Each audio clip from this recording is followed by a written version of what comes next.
Faberlic Home məhsulu olan Gunfu çayniki adlanan bu çaynikin özəlliyi bundadır ki, gördüyünüz bu hissə dəmkeş hissədir. İstənilən bitkiləri, çayı, yaşıl çayı dəmləyən zaman siz bu hissədə dəmə qoya bilirsiniz.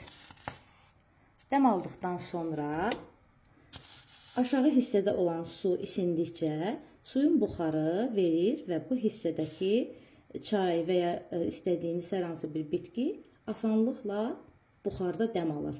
Və dəm aldıqdan sonra bu yaşıl düymənin köməyi ilə dəm hissəni aşağıya qata bilirsiniz. Gəlin indi bunu edək.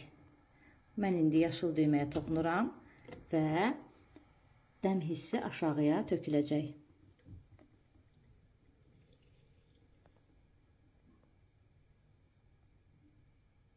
Beləliklə çayımız da dəm aldı.